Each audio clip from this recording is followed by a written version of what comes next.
soalan ini. Datuk Yang Ketua, soalan saya nombor 4. Ya, sila Yang Menteri.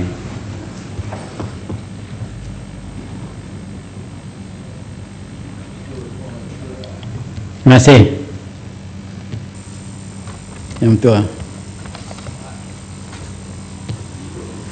Tuan Yang Ketua, untuk maklum Ahli Yang Berhormat dan Dewan Yang Mulia ini, Kementerian amat peka tentang apa jua situasi keselamatan dan ketenteraman awam yang berlaku dalam negara, khususnya pelakuan jenayah yang melibatkan penggunaan senjata api.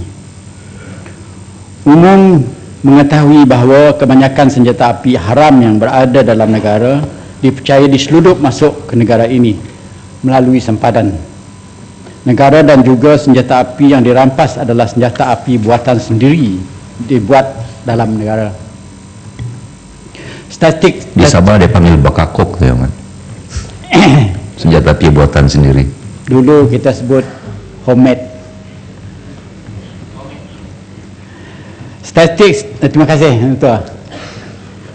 Statistik rampasan senjata api oleh pihak polis mulai tahun 2008 sehingga 2013, Januari to September, adalah sebanyak 1,097 unit.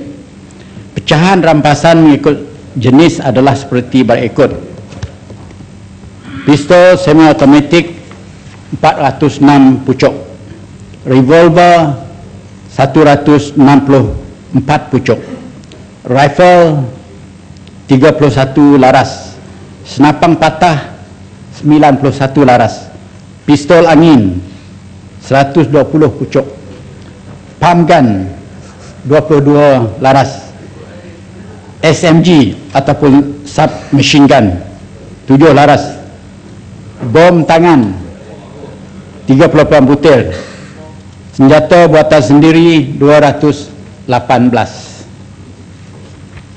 Semua senjata api yang dirampas adalah merupakan barang-barang case exhibit yang perlu dikemukakan ke mahkamah semasa perbicaraan. Pihak polis mempunyai prosedur ataupun SOP khusus dalam pengendalian barang kes berkenaan, iaitu di bawah Perintah Tetap Ketua Polis Negara PTKPN bahagian D207 dan juga arahan Ketua Polis Negara IGP Directive bilangan 72. Di akhir perbicaraan mahkamah akan memutus sama ada senjata api tersebut dimusnah atau dibuat keputusan lain terhadap senjata api berkenaan. Terima kasih Yang Tua, terima kasih Yang Hormat. Yang Amat Seremban. Terima kasih Datuk Ketua. Soalan tambahan saya. Jawapan yang diberikan oleh Menteri Dalam Negeri semalam kepada soalan Batu dan juga soalan saya berkenaan dengan sebab-sebab kehilangan senjata api oleh PDIM. Saya quote jawapan yang diberikan.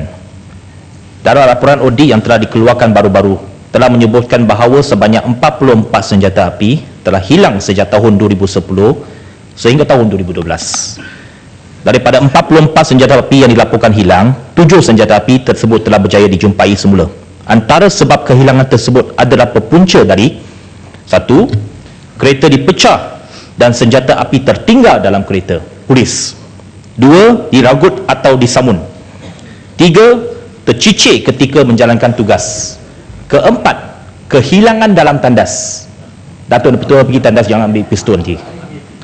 5. Kehilangan dalam pejabat polis sendiri hilang ini pistol.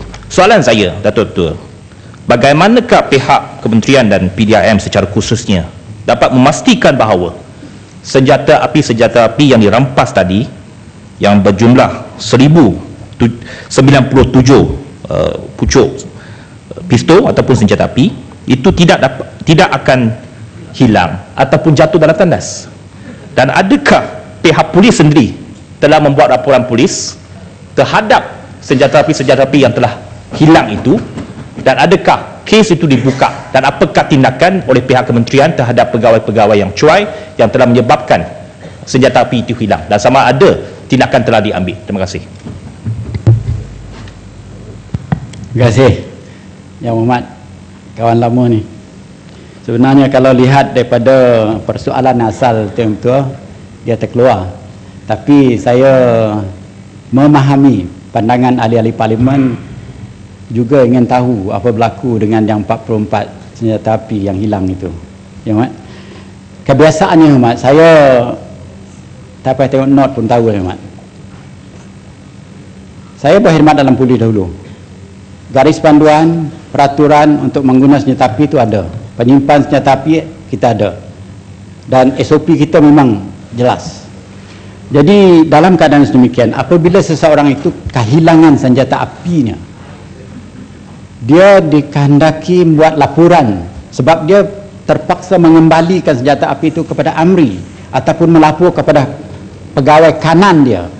Apabila menerima laporan, dia akan melaporkan dalam laporan polis bahawa senjata apinya apa saja jenis telah hilang, keciciran ataupun macam apa cara dia hilang, sama dalam tandas, jatuh dalam sungai dan sebagainya.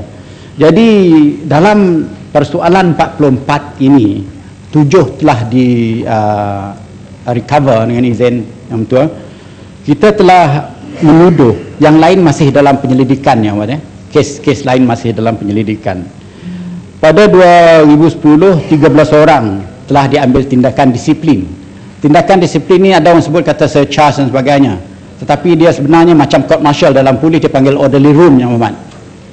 Dia dibawa setelah penyelidikan siap, dia proses dia macam selidikan penjana-penjana yang lain juga. Selepas sampai surat kertas apa nama ni, siasatan itu dah siap, dibawa kepada Inspector General dan Head of Crime Branch. Kalau perlu, dua-dua pegawai kanan ini boleh memanjangkan surat kertas ini kepada AG, Attorney General, untuk penilaian yang lebih.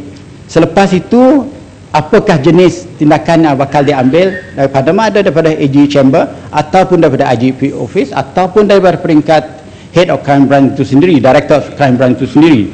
Dan dari itu 13 orang telah dituduh, dan pada 2011 4 orang, dan 2012 7 orang, bermakna 24 di antara 44 orang itu telah dituduh.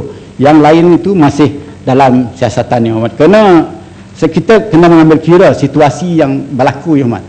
Saya nak cerita pendek, minta maaf itu. Cerita ringkas.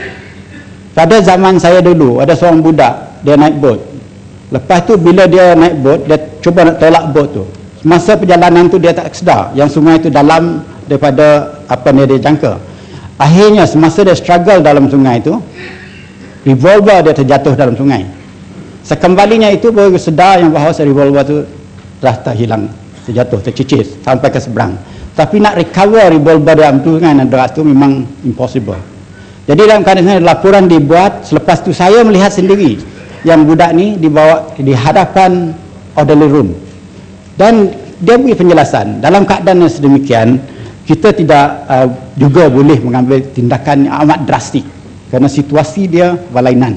Jadi yang cuai dalam kereta, pecah dalam kereta, yang cuai disimpan dalam toilet, cuai dalam ini, memang tindakan yang sekeras-kerasnya patut diambil kepada pegawai polis tersebut. Terima kasih. Belum betul-betul. Duduk dulu, ya Mat. Sebelumnya sebenarnya kita telah mewujudkan satu SOP baru, ya Muhammad. Semenjak itu kita telah membuat SOP baru. Sebenarnya SOP baru ni saya baru terima, dia berlainan daripada apa yang dulu, kena menangani masalah-masalah dan situasi-situasi semasa, mengikut keadaan-keadaan semasa. Jadi kalau pegawai-pegawai polis pergi ke toilet, pergi ke sini, ke sana, semua ada garis panduan telah ditentukan. Dan selepas ini nanti saya cukup yakin pihak penguatkuasaan polis sedalaman dia, tindakan akan diambil supaya menguatkuasakan ini seberapa rigid yang untuk boleh untuk memastikan kehilangan senjata ni di peringkat yang minimum, ya Muhammad. Terima kasih.